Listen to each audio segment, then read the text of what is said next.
There is nothing awesome about coronavirus, but there is about Fridays, and we're grateful we can spend this Friday in our studio. If travel and work restrictions keep our team out of the studio in the days ahead, we still plan to produce our show. We'll post it on our YouTube channel, so please subscribe to that to get those updates no matter where you watch the show. U.S. President Donald Trump delivered a speech from the Oval Office this week. His goal was to discuss what the United States government was doing to protect Americans from the new coronavirus and to reassure them that it would eventually pass. We have been in frequent contact with our allies, and we are marshaling the full power of the federal government and the private sector to protect the American people. This is the most aggressive and comprehensive effort to confront a foreign virus in modern history. I am confident that by counting and continuing to take these tough measures, we will significantly reduce the threat to our citizens, and we will ultimately and expeditiously defeat this virus. So what are some key parts of that effort? The president says with some exceptions, travel from Europe to the United States will be suspended for a month. Health industry executives have agreed to make coronavirus treatments cheaper and easier to get. Tax relief is ahead for some businesses that are losing revenue because of the pandemic. The president says no nation is more prepared or resilient than the United States. But some Democrats and Republicans on Capitol Hill were questioning that preparedness yesterday. One issue they had was with coronavirus testing. They say it's not as widely available in America as it is in some other countries like South Korea, and that's a problem. As the disease spreads, its effects are spreading as well. The U.S. Capitol is now closed to visitors. The Metropolitan Museum of Art has closed. The National Basketball League has suspended all of its games. The National Hockey League announced the same thing yesterday. Major League Baseball has suspended spring training. March Madness has been canceled. Disneyland is closed. Around the world, there have been cancellations and closures like these, sometimes including countries' borders, and international stock markets have seen dramatic swings and losses. Because of this week's drops in U.S. stocks, Wall Street is now said to be in bear market territory. So we talk about being in a bear market. People were panicking. The market is not functioning properly. What exactly is a bear market? It's when stocks drop 20% from recent highs. When we talk about the overall stock market, we usually look at a broad index like the S&P 500. But individual stocks or commodities can also fall into a bear market if they decline 20%. Now, a bear market is different from a correction. That's a 10% decline.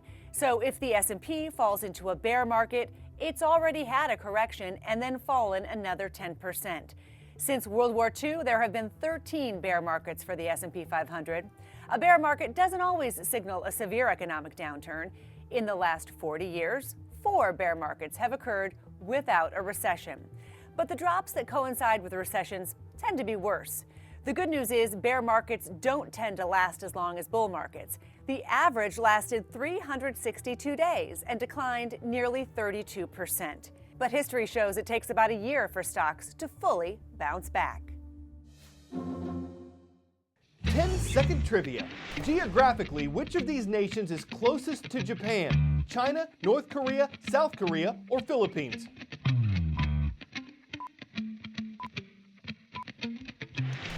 The Korean Peninsula became independent from Japan in 1945, and South Korea is its closest neighbor.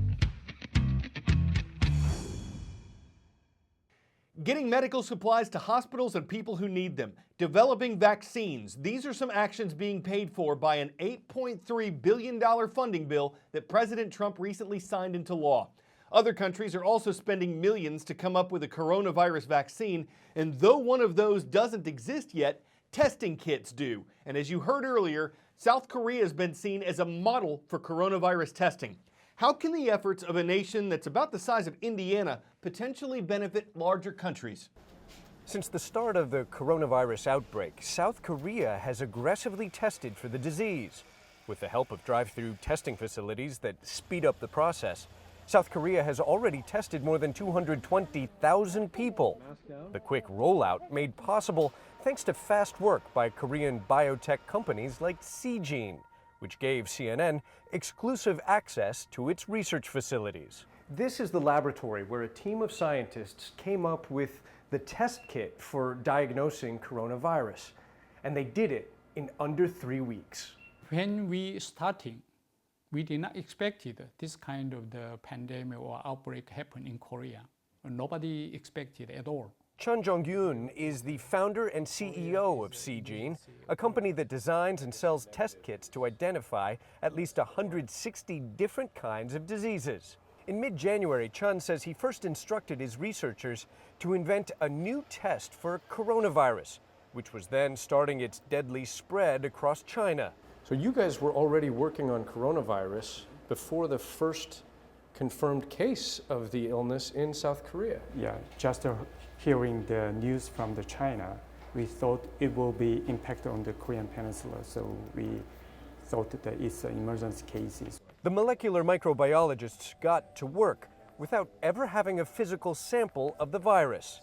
Instead, they relied on a genetic blueprint of the new virus distributed by the World Health Organization and health officials in China, highlighting 3 specific genes. Seegene's scientists then had to come up with a way of spotting those coronavirus genes in future samples taken from patients.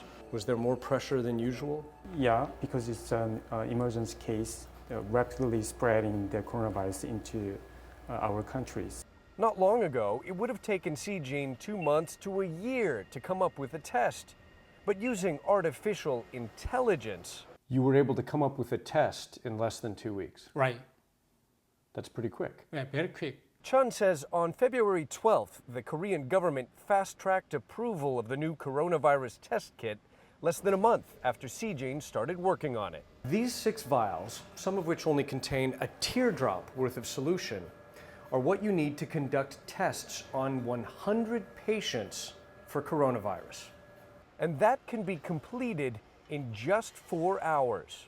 Seegene is now working overtime, even drafting scientists with PhDs to work on the assembly line. That's how much demand there is right now. Yes, crazy demand. Not only from domestic market, also from the overseas market. The demand is urgent because identifying coronavirus is one of the best ways to stop the spread of this disease. Ivan Watson, CNN, Seoul.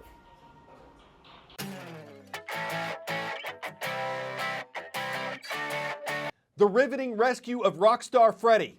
Of course it's worth 10 out of 10. Rockstar Freddy is a teddy. It belongs to a kindergartner in Florida, but for some reason, a first grader threw it onto the roof of the school, and the teddy bear's owner was crushed. But that's when the Cape Coral Fire Department got involved. They were probably relieved Rockstar Freddy wasn't a cat, and they pulled out all the stops to pull the teddy off the roof.